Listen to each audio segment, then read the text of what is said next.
Selamat pagi teman-teman, happy Monday. Kita ketemu lagi hari ini di pokok bahasan kita yang ketiga ya teman-teman. Jadi hari ini kita sama-sama mau belajar tentang tipologi modal sosial.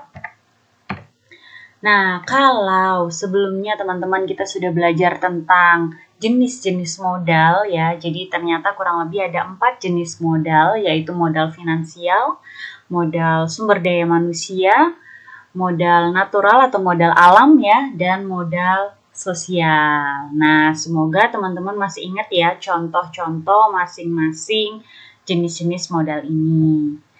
Nah, teman-teman, kemampuan akhir yang diharapkan dari kita semua setelah belajar materi hari ini yaitu teman-teman mampu memahami tipologi modal sosial dan faktor-faktor yang mempengaruhi modal sosial. Saya akan memberikan materi terkait definisi dan juga tipologi modal sosial itu apa saja, serta kita akan bermain melalui studi kasus ya. Jadi teman-teman menganalisis lagi kurang lebih sama dengan materi kita 2 minggu yang lalu.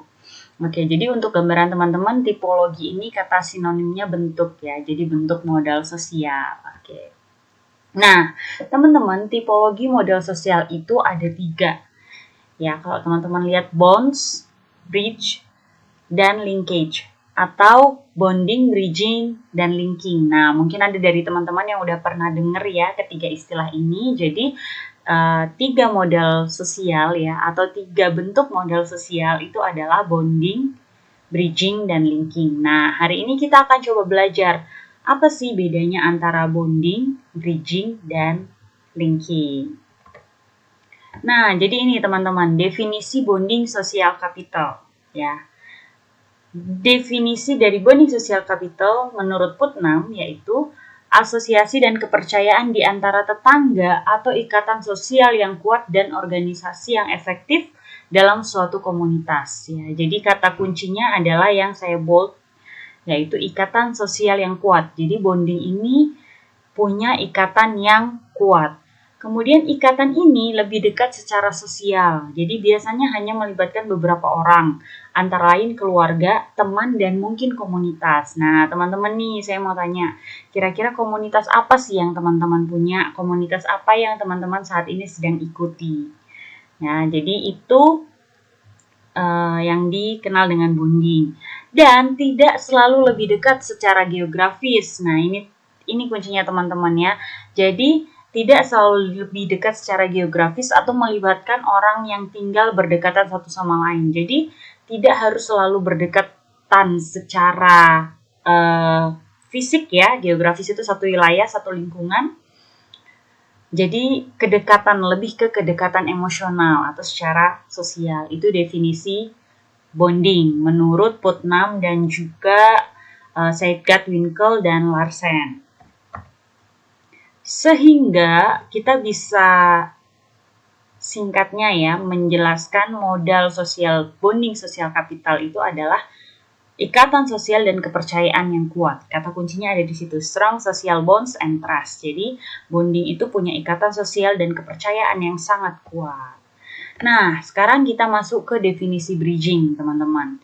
Bridging itu diartikan sebagai serangkaian ikatan lintas sektor dan koperasi terjadi ketika anggota suatu kelompok terhubung dengan anggota kelompok lain untuk mencari akses atau dukungan atau mendapatkan informasi ya. Jadi kalau bridging udah mulai kelihatan nih, anggota kelompok A dan anggota kelompok B. Yang kemudian membangun ikatan horizontal ya, ikatan horizontal antara organisasi asosiatif dan mendukung pembentukan aliansi dan koalisi lintas komunitas. Jadi bisa terjadi antara institusi lokal atau antara komunitas miskin dan kaya ya. Jadi itu bridging. Jadi bisa nih teman-teman bayangkan kalau saya minta bagaimana menggambarkan dengan kata-kata sendiri apa itu definisi bridging. Sudah ada gambaran ya teman-teman ya. Sehingga bridging itu dikenal juga dengan kemitraan lintas organisasi ya. Jadi lintas organisasi atau cross organization partnership. Yang ketiga, linking sosial kapital. Nah, linking ini mengacu pada hubungan antara individu dan kelompok dalam strata sosial yang berbeda Dalam hierarki, ketika kekuasaan, status sosial, dan kekayaan diakses oleh kelompok yang berbeda. Nah, di sini kelihatan teman-teman hubungan antara individu dan kelompok dalam strata sosial yang berbeda. Jadi mereka punya kedudukan atau strata yang berbeda. Termasuk kapasitas untuk memanfaatkan sumber daya, gagasan, dan informasi dari lembaga formal di luar masyarakat yang memfasilitasi hubungan kerjasama di mana kekuasaan dan kontrol di satu sisi lebih tinggi daripada di sisi lain. Nah, jadi artinya antara pihak yang satu dan yang lain itu punya posisi yang berbeda. Satu lebih tinggi, satu lebih rendah. Atau kita biasa kenal dengan aliansi lintas batas dengan jaringan sumber daya eksternal. Nah, saya sudah coba nih memaparkan tiga definisi dari bonding, bridging, dan linking sosial capital. Nah, coba sekarang teman-teman dari definisi itu dibayangkan kira-kira contohnya itu bonding itu saya dengan siapa, bridging itu saya dengan siapa, linking itu saya dengan siapa ya. Nah, nanti saya akan tanyakan. Nah, ini kita masuk ke ciri-ciri. Nah, teman-teman Hasbullah menyebutkan ya, ada beberapa ciri-ciri bonding sosial kapital. Yang pertama, dia bersifat eksklusif. Wah, eksklusif ya teman-teman ya. Jaringannya sangat ketat. Jadi orangnya itu di lingkup itu ya memang cuma mereka aja. Ya.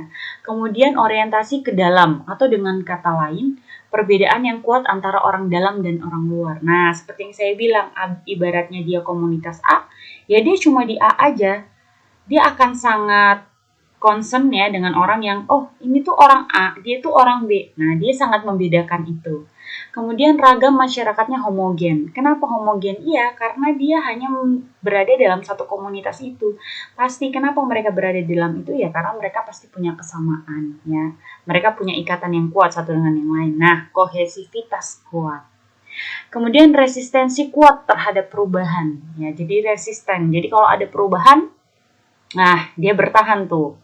Nggak gampang ikut arus istilahnya. Bahkan sulit, bahkan mungkin kalau itu pun baik, belum tentu dia mau ikut. Nah, sekarang coba kira-kira teman-teman berikan contohnya. Kira-kira bonding ini siapa dengan siapa nih kira-kira? Yang kedua, ciri-ciri dari bridging sosial kapital. Jadi Hasbullah juga menyebutkan ciri-ciri bridging. Nah, ini nih teman-teman. Ciri-cirinya kebalikan dari bonding.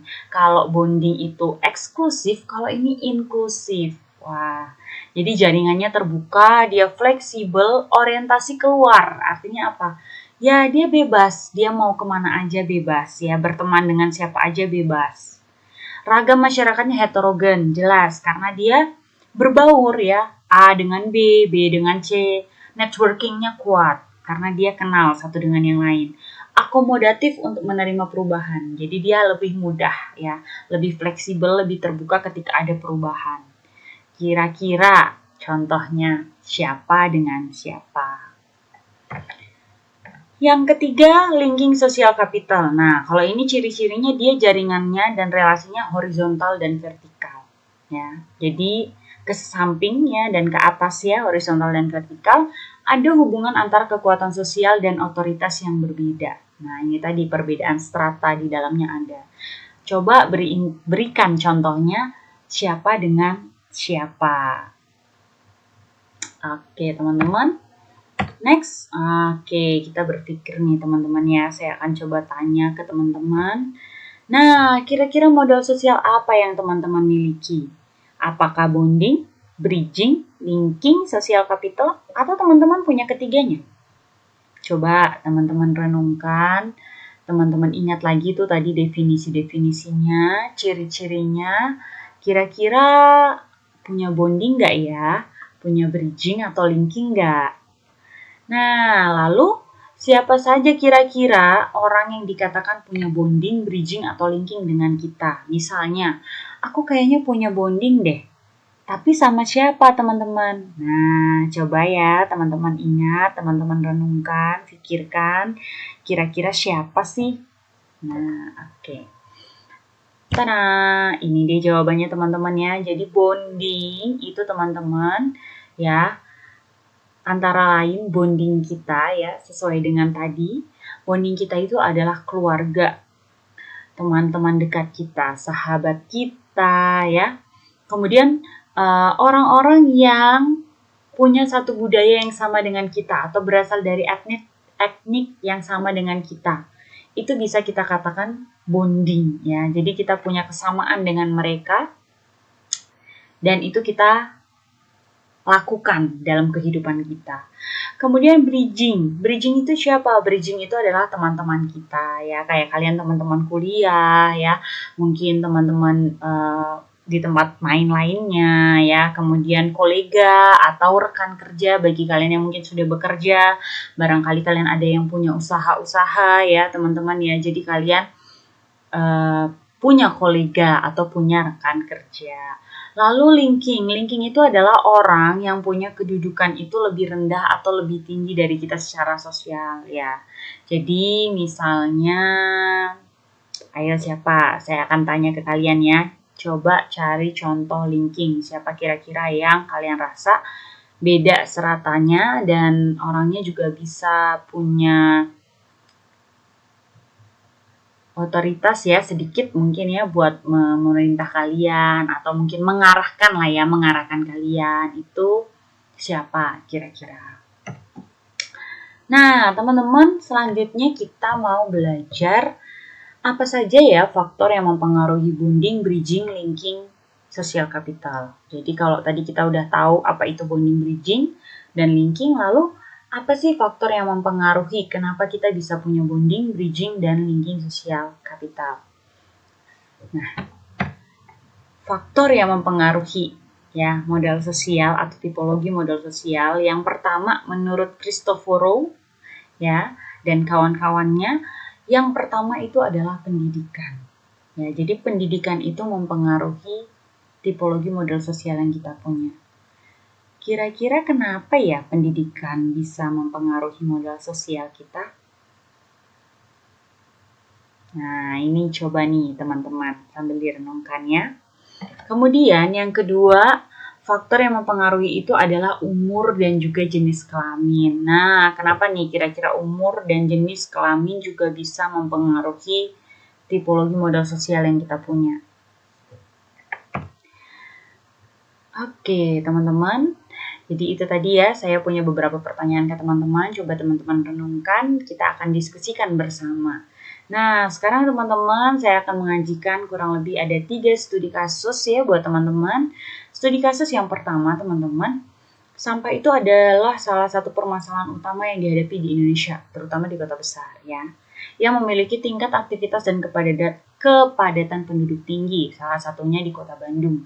Cara untuk mengatasi permasalahan tersebut adalah memberlakukan sistem pengelolaan sampah di masyarakat dan membangun sarana tempat pengolahan sampah terpadu. Nah, pertanyaan saya, teman-teman, yang pertama, siapa saja pihak yang terlibat di dalamnya? Kenapa setiap pihak mau terlibat dalam pengelolaan sampah tersebut?